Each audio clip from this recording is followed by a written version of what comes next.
सासवड येथील तहसील कार्यालयातून EVM machine चोरीला गेल्यानंतर पुरंदरचे आमदार संजय जगताप यांनी प्रशासनावर गंभीर आरोप केले। वेळीच नवीन इमारतीमध्ये प्रशासकीय कार्यालय हलवले असते तर ही वेळ आली नसती असे आमदार संजय जगताप यांनी म्हटलंय। या ईव्हीएम मशीनची चोरी होण्याचा उद्देश आणि आगामी निवडणूक याबद्दल देखील त्यांनी शंका उपस्थित करताना पुढील निवडणुका या बॅलेट पेपरच्या माध्यमातून घेतल्या जाव्यात असं मत त्यांनी माध्यमांसमोर मांडलंय। हे खरं म्हणजे आम्हाला सुद्धा पत्रकारांच्याकडून आणि नंतर प्रशासनाकडे चौकशी केल्यानंतर समजलंय आणि ही खरं म्हणजे खूप दुर्दैवाची घटना आहे। आणि लोकशाहीमध्ये ज्यावेळेस सगळीकडून ईव्हीएम मशीनवरती ब्लेम होतंय आणि त्याच काळामध्ये हे ईव्हीएम मशीन चोरीला जाणं हे सगळीकडेच प्रश्नार्थक नजरेने बघण्यासारखं आहे।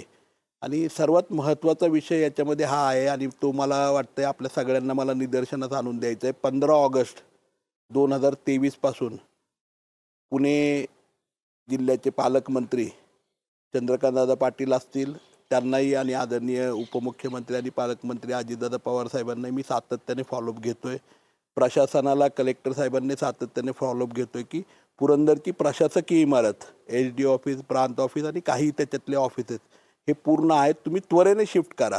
कारण गेली 200 वर्ष जे मस्तानी महल आहे त्याच ठिकाणी ते प्रशासकीय इमारत आहेत। जर नवीन इमारतीमध्ये परिपूर्ण इमारतीमध्ये हे शिफ्ट झालं असतं तर मला वाटतं ही वेळ आली नसती।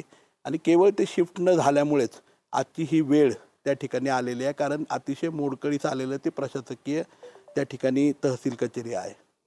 तहसील कचेरीमध्ये जे ईव्हीएम मशीन गेलेलं आहे त्यांनी प्रशासन असं सांगतं की ते प्रशिक्षणासाठीचं ते ईव्हीएम मशीन होतं। मात्र अशा ठिकाणाहून चोरट्यांनी चुकून का होईना प्रशिक्षणाचा नेला असेल किंवा ओरिजिनल नेला असेल, पण त्याचा उद्देश जर पाहिला तर उद्देश काय असावा तुम्हाला वाटतं? आता ईव्हीएम मशीन चोरून नेलं याचा उद्देश हा मला वाटतं दूध पिणारा मुलगा सुद्धा सांगू शकतो। कारण ईव्हीएम मशीन हे 2024 साठी हे ईव्हीएमच ठरवणार आहे की देशामध्ये आणि राज्यामध्ये सत्ता कुणाची येणार आहे। त्यामुळे ईव्हीएम मशीन चोरीला जाणं ही काही छोटी गोष्ट नाहीये, छोटी बाब नाहीये।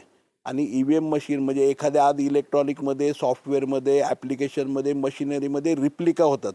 त्यामुळे हा खूप मोठा क्वेश्चन मार्क आहे आणि म्हणूनच मला वाटतंय की ईव्हीएम मशीन आज हटवली पाहिजे आणि त्या ठिकाणी पुन्हा एकदा आपल्याला मला वाटतं की अनेक प्रगतिशील देश त्या ठिकाणी बॅलेट पेपर वापरतात आणि बॅलेट पेपरकडे आपण गेलं पाहिजे, तर पारदर्शक लोकशाही या देशामध्ये येईल। तुमच्या